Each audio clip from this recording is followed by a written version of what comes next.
জামায়াত ইসলামীর ইদানীংকালের যে রাজনৈতিক তৎপরতা, এটি বাংলাদেশে বহুমাত্রিক একটা উপাখ্যান তৈরি করে ফেলেছে। তাদের নেতাকর্মীদের আত্মবিশ্বাস, জামাত আমিরের সাবলীল চলাফেরা, কথাবার্তা এবং একই সঙ্গে একের পর এক বিশাল, বিশাল যে জনসভা তিনি করে যাচ্ছেন এবং সেটা টেকনাফ থেকে তেঁতুলিয়া পর্যন্ত ত্রিমাত্রিকভাবে তিনি জনগণের কাছে পৌঁছানোর চেষ্টা করছেন। প্রথমত সাংগঠনিকভাবে তিনি নিজে, দ্বিতীয়ত জামাতের ম্যাজিক বয় জনাব মিজানুর রহমান আজাহারি, তার মাধ্যমে মেগা যে ধর্মীয় অনুষ্ঠান, ওয়াজ মাহফিল, এগুলোর মাধ্যমে তিনি জনগণের কাছে তার দাওয়াত পৌঁছে দিচ্ছেন। আর বাংলাদেশের অন্য যে সকল ছোট, ছোট ওয়াজ মাহফিল হয়, তো সেখানে তাদের প্রায় ১,০০০ খানেক বক্তা রয়েছেন সারা বাংলাদেশে। আমরা হয়তো টেলিভিশনে বা ইউটিউবে ২০-২৫ জনের পরিচিত মুখকে দেখি, কিন্তু এর বাইরে ১,০০০ খানেক বক্তা রয়েছেন যারা ইউটিউবে আসেন না, কিন্তু খুবই জনপ্রিয়, সাবলীল কণ্ঠ এবং তারা জামাতের রিক্রুটমেন্ট। তো এই কাজগুলো তারা করে যাচ্ছেন একেবারে অঙ্ক কষে, কষে, এবং তাদের সেই কর্মকাণ্ডর সঙ্গে, সঙ্গে তারা রাজনৈতিক যারা প্রতিপক্ষ তাদেরকে একবার আঘাত করছেন, আবার তাদেরকে কাছে নেয়ার চেষ্টা করছেন। কাউকে বন্ধু বানানোর চেষ্টা করছেন, কাউকে আবার দূরে ঠেলে দেওয়ার চেষ্টা করছেন। এটিকে স্থিতিস্থাপক বলা হয়।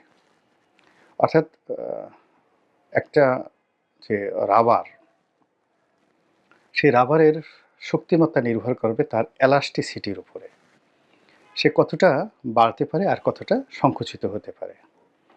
তো সেই রাবারই সবচেয়ে বেশি শক্তিশালী, যেটি খুব স্বল্প পরিসরে কুঁচকে থাকে, আবার প্রয়োজনে সবচেয়ে বেশি জায়গা সে দখল করতে পারে। তো বড়, বড় রাজনৈতিক দলগুলো তাদের একটা কৌশল হলো তারা কাউকে মুহূর্তের মধ্যে শত্রু বানায়, আবার কাউকে বন্ধু হিসেবে নেয়, আবার তাকে দূরে তাড়িয়ে দেয়। তো এই যে এলাস্টিসিটি, এটার মাধ্যমে তারা দেখে যে এই মানুষটি যখন বন্ধু হিসেবে আমার কাছে আসে তখন কেমন আচরণ করে, আর যখন শত্রু হয়ে যায় তখন কেমন আচরণ করে। তো রাজনীতির ময়দানে বিএনপি এবং জামাত এই মুহূর্তে দুটো শক্তিশালী দল। এই কাজগুলো খুব সুকৌশলে তারা করছেন। তারা এই নিজেদের মধ্যে এবং নিজেদের বাইরে বন্ধু এবং শত্রু কারা হবে এবং কাদের সঙ্গে রাজনীতির যে পথ চলতে হবে, এই বিষয়ে সিদ্ধান্ত নেওয়ার জন্য তারা এক এক সময় এক একটি কথা বলছে, এবং সব রাজনৈতিক দল। মানে এখানে আপনি রাজপথের অন্তত ২০ থেকে ২৫টা ছোট, ছোট রাজনৈতিক দল, যারা কেউ হয়তো জামাতের সঙ্গে আছে, কেউ হয়তো বিএনপির সঙ্গে আছে, তারা সবাই কিন্তু এই কথাগুলো বলছে। আবার রাজনীতি থেকে এখন নির্বাসিত আওয়ামী লীগ, এই আওয়ামী লীগকে পরিপূর্ণভাবে নিষিদ্ধ করার, মাইনাস করার প্রকল্প কেউ নিচ্ছে না। ডক্টর মোহাম্মদ ইউনূসও নিচ্ছেন না, সমন্বয়করাও নিচ্ছেন না, নাগরিক কমিটি নামে যে নতুন রাজনৈতিক দল হচ্ছে তারাও নিচ্ছেন না, জামাতও নয়, বিএনপিও নয়। তারা একবার আওয়ামী লীগকে আক্রমণ করছে, গালাগাল দিচ্ছে, বিচার করছে, শত্রু বানিয়ে তাকে যতটা সম্ভব দূরে তাড়ানো যায় সেটা করছে, আবার পরোক্ষভাবে তাকে কাছে টেনে নেওয়ার জন্য, তার সঙ্গে বন্ধুত্ব করার জন্য, রাজনৈতিক ঐক্য করার জন্য তারা উইন্ডো তৈরি করছে, মানে জানালা তৈরি করে দিচ্ছে। ফলে আপনারা যারা দলীয় বৃত্তে আবর্তিত হচ্ছেন, যারা আওয়ামী লীগের লোক, তারা আওয়ামী লীগের বাইরে চিন্তা করছেন না। বিএনপির যারা লোক, তাদের হলো তারা শুধু বিএনপি নিয়েই চিন্তা ভাবনা করেন, জামাতকে নিয়ে চিন্তা করেন। আর এই দৃষ্টিকোণ থেকে তারা সবাই চিন্তা করেন যে আমি আসলে কোন দলের লোক, কোন দলের লোক। এবং যারা একেবারে খুব কট্টরপন্থী দলীয় লোক, তাদের বক্তব্য হলো যে এই ভদ্রলোক একবার সকালে এক কথা বলে, বিকেলে এক কথা বলে, কিন্তু আসলে আমি কোনো কথাই সকালে মানে নিজের পক্ষ থেকে বলি না। যেহেতু রাজনৈতিক বিষয়ের বিশ্লেষণ করি, কাজেই আমাদের রাজনৈতিক যারা নেতৃবৃন্দ রয়েছেন, আপনি তাদের বক্তব্য চিন্তা করেন এবং তাদের বক্তব্যগুলো দেখেন, সেই বক্তব্যগুলোই আমি বিশ্লেষণ করি কেন তারা এই কাজগুলো করলেন। যেমন এতক্ষণ যে কথাগুলো বললাম। এখন জামাতের আমির অতি সম্প্রতি আওয়ামী লীগ সভানেত্রী শেখ হাসিনাকে উদ্দেশ্য করে একটি কথা বলেছেন। বোঝার চেষ্টা করুন যে জামাতের মুখে বা বিএনপির মুখে আওয়ামী লীগ শেখ হাসিনা, সেটা যেভাবেই উচ্চারিত হোক না কেন, নেগেটিভ অথবা পজিটিভ, ধরে নিতে হবে যে তারা শেখ হাসিনার জন্য একটা উইন্ডো করে দিতে চাচ্ছেন। অন্যথায় যখন মানুষ নিজেকে নিয়ে ব্যস্ত থাকে এবং নিজের ব্যাপারে শতভাগ নিশ্চিত হয়ে যায়, সে তখন অন্য কারোর কথা চিন্তা করে না, কোনো দিকে সে তাকায় না, এমনকি আকাশের দিকেও তাকায় না, মাটির দিকে তাকায় না, সে শুধু সম্মুখপানে তাকায় এবং নিজেকে নিয়ে চিন্তা করে। তো যখন রাজনৈতিক দলগুলো নিজেদের কর্মকাণ্ড বাদ দিয়ে, নিজেদের নীতি আদর্শ বাদ দিয়ে দ্বিতীয় পক্ষ, তৃতীয় পক্ষ বা বহু পক্ষ তাদেরকে আক্রমণ করে, ইঙ্গিত করে বিভিন্ন কথাবার্তা বলছেন, এর অর্থ যে তিনি তার নিজের অবস্থানে শতভাগ নিশ্চিত নন, তিনি মিত্র খুঁজছেন অথবা তিনি শত্রু খুঁজছেন। তো সেই দিক থেকে জামাতের আমির শেখ হাসিনাকে নিয়ে কথা বলেছেন, যেটি এই মুহূর্তে স্বাভাবিকভাবে অস্বাভাবিক। তিনি শেখ হাসিনাকে বলেছেন যে আপনি বাংলাদেশে আসুন, এসে পরিস্থিতি মোকাবেলা করুন এবং দেশপ্রেমের পরিচয় দিন। এটিকে যদি আপনি যাকে বলা হয় কৌশল হিসেবে ধরেন, নেতিবাচক, তাহলে আপনি মনে করতে পারেন যে জামাত একটি স্বাধীনতা বিরোধী রাজনৈতিক শক্তি। মুক্তিযুদ্ধের তাদের যে ভূমিকা, ওটা থেকে তারা এখন পর্যন্ত বের হয়ে আসতে পারেনি। এখন তারা আওয়ামী লীগকে দেশপ্রেম শেখাচ্ছে, দেশপ্রেমের সবক দিচ্ছে। এই জিনিসটিকে আপনি একভাবে নেতিবাচক অর্থে আপনি ব্যাখ্যা করতে পারেন। আর যদি ইতিবাচক আপনি ধরেন, তাহলে জামাতকে আপনি যতই স্বাধীনতা বিরোধী বলেন, রাজাকার বলেন, আলবদর বলেন, বাংলাদেশের প্রেক্ষাপটে একদম রূঢ় বাস্তবতা হলো সেই ৭১ থেকে আজ অবধি জামাত নেতাদের মধ্যে যারা শীর্ষ নেতা, তারা সবাই এই দেশে ছিলেন, জেলে গেছেন, জুলুম অত্যাচার সহ্য করেছেন। এমনকি গোলাম আজম সাহেব পাকিস্তানে থাকা সত্ত্বেও তিনি জীবনের ঝুঁকি নিয়ে বাংলাদেশে এসেছেন। তো তিনি পাকিস্তানে থাকতে পারতেন, কিন্তু তিনি সেই রাজস্বিক জীবন, পাকিস্তানের মেহমান হয়ে রাজকীয় জীবন ত্যাগ করে বাংলাদেশে এসেছেন এবং জেলে গিয়েছেন। তারপর জেলখানাতেই তার মৃত্যু হয়েছে। অন্যান্য যারা জামাতের যারা নেতৃবৃন্দ রয়েছেন, তারা হয়তো রাজনৈতিক কারণে পাকিস্তানের পক্ষ সমর্থন করেছে, কিন্তু বাংলাদেশের মাটিকে তারা কখনো অস্বীকার করেনি এবং এই মাটি ছেড়ে তারা যায়নি এবং জেল জুলুমের ভয়ও তারা করেনি। কৌশলগত কারণে তারা পালিয়ে থেকেছে, বিভিন্ন সময়টিতে আন্ডারগ্রাউন্ডে চলে গেছে, কৌশল অবলম্বন করেছে, কিন্তু আবার মাঝে মধ্যে তারা জেলখানাতে ঢুকে পড়েছে।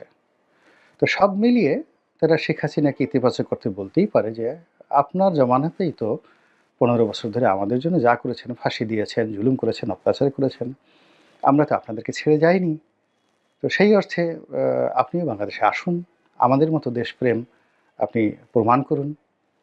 আপনি আপনার জমানাতে সর্বোচ্চ পেশাশক্তি ব্যবহার করে, রাষ্ট্রশক্তি ব্যবহার করে এবং আপনার যে কোর্ট কাছারি ছিল, সেই কোর্ট কাছারিকে লোকজন ব্যঙ্গ করে কি বলতো, সেটা হয়তো উনি ভদ্রলোক মানুষ বলেননি। তো সেই কোর্ট কাছারি তো এখনও আছে। এখন আপনি আসুন বাংলাদেশে। এটি আপনি বলতে পারেন জামাতের পক্ষে ইতিবাচক অর্থে। কিন্তু আপনি যদি সার্বিক, যেটা বলে আমি এখন বক্তব্য শেষ করব, সার্বিক পরিস্থিতি বিশ্লেষণ করেন যে জামাতের আমিরের মুখে কেন বারবার আওয়ামী লীগের নাম আসছে, ইভেন বিএনপি আসছে, যে এখানে আমরা বিএনপির বিষয় নিয়ে আলোচনা করব না, শুধু জামাত নিয়ে আলোচনা করব। তো জামাতের আমির বারবার এই কথা বলে, আওয়ামী লীগের কথা বলে, তিনি তার যে প্রতিপক্ষ, এই মুহূর্তে রাজনৈতিক প্রতিপক্ষ বিএনপি, সেই বিএনপির মধ্যে একটা অ্যালার্ট অ্যান্ড অ্যালার্ম, এই দুটো বিষয় তারা ঢুকিয়ে দিতে চাচ্ছেন যে আওয়ামী লীগ আছে, আওয়ামী লীগ শেষ হয়ে যায়নি। আওয়ামী লীগের শেষ হতে কিন্তু খুব বেশি সময় লাগবে না। আমরা যারা বাংলাদেশে আছি, আমরা এবং রাজনৈতিক অঙ্গনের পেপার পত্রিকাগুলো জাস্ট 90 ডেজ আমরা যদি প্রতিজ্ঞা করি যে আওয়ামী লীগের নাম উচ্চারণ করব না, শেখ হাসিনার নাম উচ্চারণ করবো না, কোনো কিছুই করবো না, কোনো প্রতিক্রিয়াই দেখাবো না তাদেরকে, না হোয়াট এভার আওয়ামী লীগ যা বলে বলুক, কেবলমাত্র আওয়ামী লীগের লোকজন যা বলে বলুক, কিন্তু আমরা তাদেরকে নিয়ে একেবারে ডক্টর মোহাম্মদ ইউনূস থেকে শুরু করে প্রান্তিক লেভেলে সরকারের যে তহসিলদার রয়েছে, এই শব্দটি আমরা উচ্চারণ করব না। 3 মাস পরে আওয়ামী লীগের অস্তিত্ব কোথায় থাকে এটা বলা যায় না। কিন্তু বাস্তবতা হলো যে এই যে আমরা বলছি, এটা বলছি, এর মধ্যে প্রথম কারণ আমরা আওয়ামী লীগকে ভয় পাচ্ছি, যে কোনো সময় ঢুকে যেতে পারে টুস করে। আওয়ামী লীগের বিশাল সাংগঠনিক ক্ষমতা, সেটাকে আমরা আমাদের গণনার মধ্যে ধরে রাখছি যে এরা উধাও হয়ে যাবে না। এরপর ভারত যে কোনো সময় তাদেরকে সহযোগিতা করে, ৭১-এ তারা যেভাবে করেছে, ৭১ পূর্ববর্তী সময় করেছে, ৭৫ পরবর্তী সময় করেছে, ১১-এর সময় করেছে, সব সময়টিতে কিন্তু ভারত আওয়ামী লীগকে পুনর্বাসন করার জন্য এই বাংলায় অন্তত পক্ষে ১০ বার এটিকে কূটনৈতিক সার্জিক্যাল অপারেশন বলতে পারেন, তারা সেটা চালিয়েছে এবং তারা সফল হয়েছে। এরশাদ জামানাতে ৮৬ সনে যে এরশাদ সাহেবের সঙ্গে আওয়ামী লীগ গেল, এখানে ভারতের সায় ছিল, দিল্লির সায় ছিল। আবার এরশাদ সাহেব এর সঙ্গে যখন তার দূরত্ব তৈরি হলো, এখানে ভারতের সায় ছিল। ভারত কখনোই আওয়ামী লীগকে ছাড়েনি, শেখ হাসিনাকে ছাড়েনি। আওয়ামী লীগ এবং শেখ হাসিনাকে শিক্ষা দেওয়ার জন্য, বার্গেনিং করার জন্য, এমনকি বঙ্গবন্ধুকে শিক্ষা দেওয়ার জন্য তারা অনেক সময় নির্মম হয়েছে, নিষ্ঠুর হয়েছে, কিন্তু এই দলটিকে তারা ছাড়েনি। এখন জামাত বলেন, বিএনপি বলেন, তারা তো অনেক বড় রাজনৈতিক দল, তাদের প্রাজ্ঞতা, তাদের দলের মধ্যে অনেক জ্ঞানী গুণী লোক আছেন। আমরা যারা কথাবার্তা বলি, আমরা এখনও তাদের সামনে বসার মতো কোনো যোগ্যতা রাখি না। হয়তো তারা আমাদের মতো এইভাবে লাইমলাইটে আসেন না, ইউটিউবিং করেন না, টকশোতে আসেন না, কিন্তু দলের মধ্যে অনেক বড় বড় থিঙ্ক ট্যাঙ্ক আছেন। জাতীয় পার্টি, জামাত, বিএনপি সকলের মধ্যেই আছেন, যারা প্রচুর বুঝেন, শুধু বাংলাদেশ নয়, বিশ্ব রাজনীতি এত চমৎকার করে বুঝেন, আপনি কল্পনাই করতে পারেন না। আমি জাস্ট একজন লোকের নাম বলি, যেমন জাস্টিস আব্দুর রউফ, একসময় প্রধান নির্বাচন কমিশনার আছেন।